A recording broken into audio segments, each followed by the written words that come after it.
And those are the latest headlines. Time now for Our World, and this week there's an uncompromising look at the rise of Buddhist nationalism in Myanmar and the extremist views of one of the movement's leading figures. The programme contains scenes of violence and use of language which some viewers may find disturbing. After decades of dictatorship, Myanmar is now on the road to greater democracy. But with newfound freedoms, the country previously known as Burma has seen the bloody settling of old scores. An aggressive nationalist movement is on the rise. Its target, the small Muslim minority.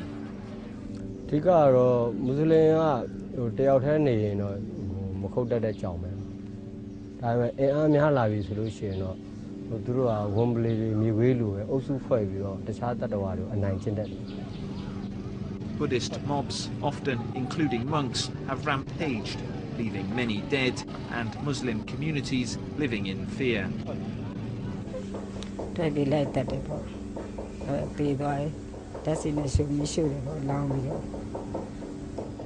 I'm Jonah Fisher, and in this Our World, I'm going to be finding out how monks from Myanmar, or Burma as it used to be known, have come to be associated with waves of religious violence.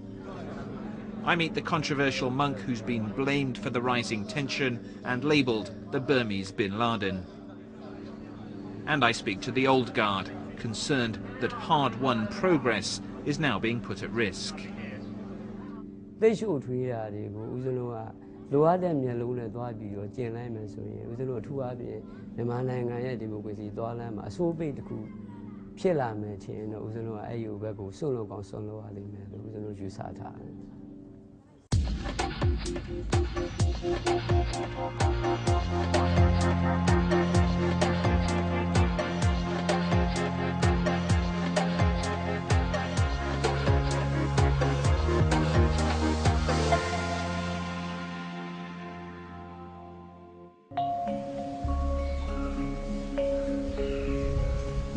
This is Mandalay, in central Myanmar,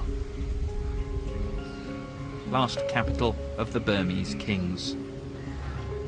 This city of monks and monasteries is the throbbing heart of this unique country's religious and cultural life. Myanmar is home to about 60 million people. There are small Muslim and Christian populations here, but 90% of the people follow the same ancient religion.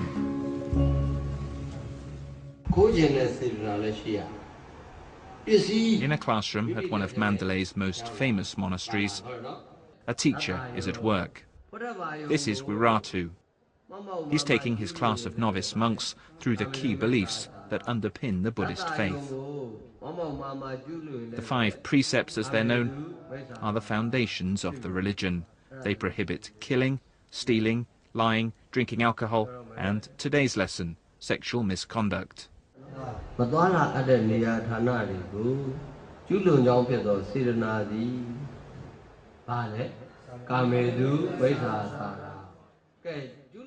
This is a lesson you might see at any Buddhist monastery. But Wiratu is no ordinary monk, because when he's not teaching Buddhist philosophy, he preaches about the dangers of a Muslim takeover. In the last year, Wiratu has become the most controversial Buddhist in this country, quite possibly the world. This one is of Rakhine State. Yes. As we look around the monastery, Wiratu shows me some posters outside his classroom. They show the victims of violent clashes between Buddhists and Muslims. These were the scenes in western Myanmar last year. The rape and murder of a Buddhist woman triggered violence between the Buddhist population and local Muslims, known as Rohingya, who are stateless under Burmese law.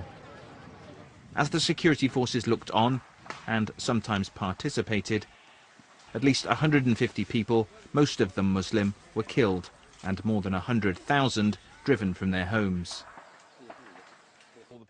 Wiratu's posters only show the Buddhist victims of the violence. Horrific pictures.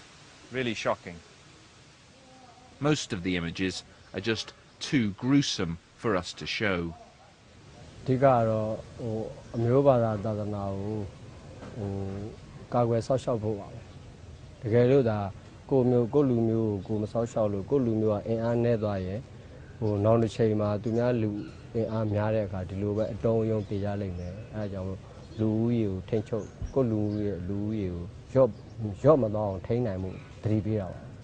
And what about this poster? As we talked, young monks came out of the buildings to watch.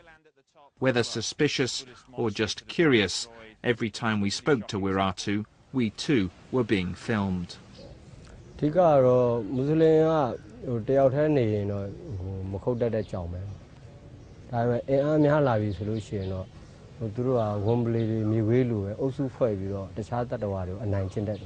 You're saying that if Muslims are in big groups, that they will naturally attack Buddhists?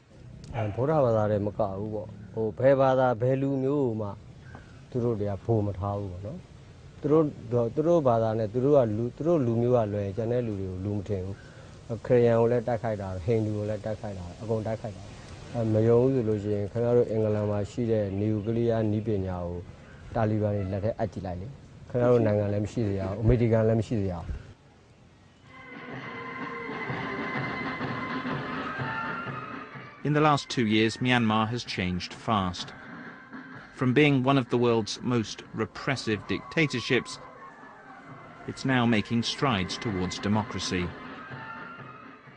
Political prisoners have been released, and the most famous of them all, Aung San Suu Kyi, sits in parliament with ambitions to become president. But transition has also brought uncertainty and a chance to settle old scores.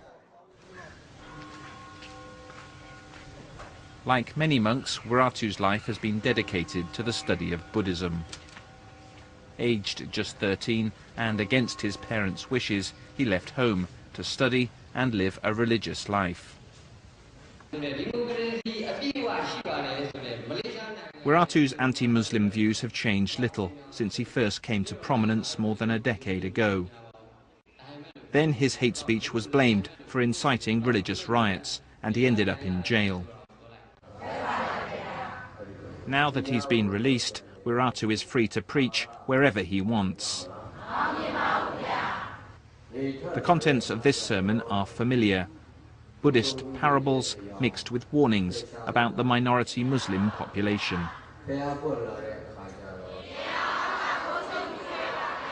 This crowd of mostly women are told that Muslim men are determined to marry and convert them.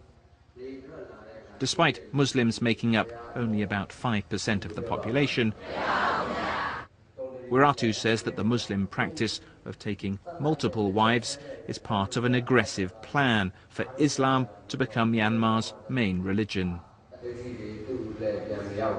Wiratu's outspokenness and willingness to court controversy have turned him into a standard-bearer for what's become known as the 969 movement.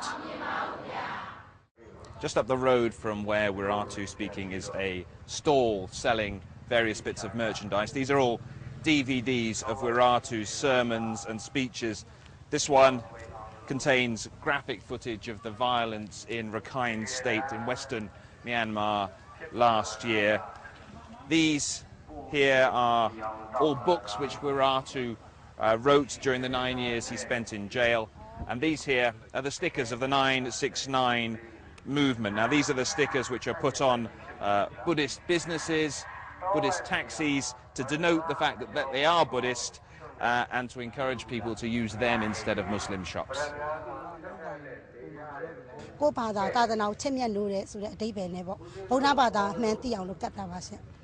How do you think Muslims feel about your sticker?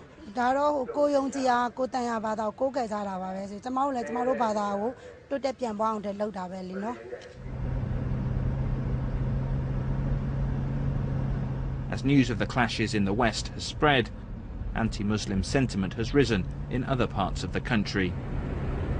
We're now on our way to a town called Mektila. Now, Mektila saw some of the worst of the religious violence in March of this year. The violence was filmed on mobile phones and camcorders. Following a dispute at this Muslim-owned goldsmith's, a Buddhist monk was killed. In revenge attacks, at least 40, possibly as many as 80 people, almost all of them Muslim, were killed.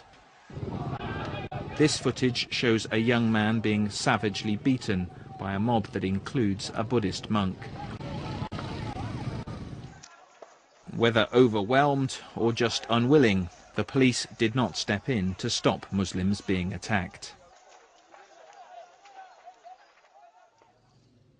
Tet Nang was a 21-year-old Muslim and a promising young footballer with the local team in Mektila. As the violence broke out in March, he left his home, never to return.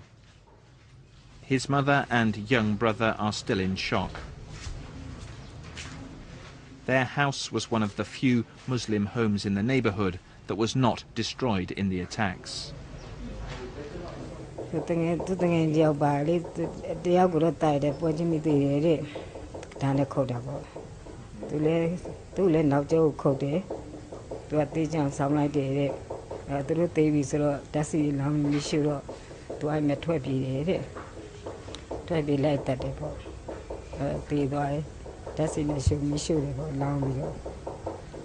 Tet Nang's body was burnt beyond recognition. Do you have any idea who did this to him?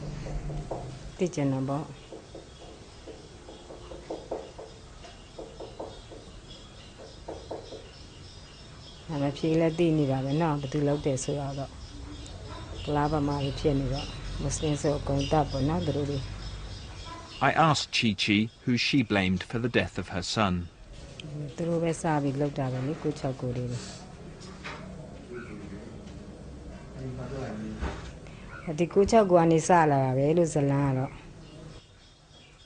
As we spoke to Chi Chi, the secret police arrived at her door. Our short interview was over. The police demanded to see our press accreditation and took us away for questioning for several hours.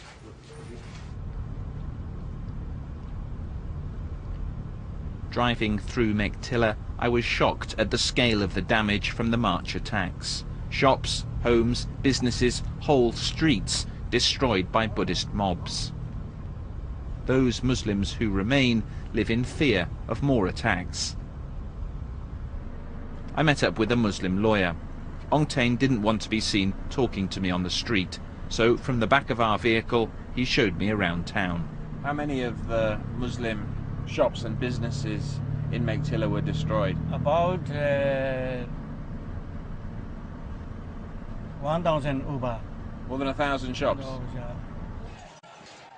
This is the Tiri Mingala Mosque being burnt and looted as police look on. All but one of Mektila's 13 mosques were vandalized and shut down in the March attacks. Ong Tain told me that he believed the local authorities were trying to stop displaced Muslims returning and picking up their lives.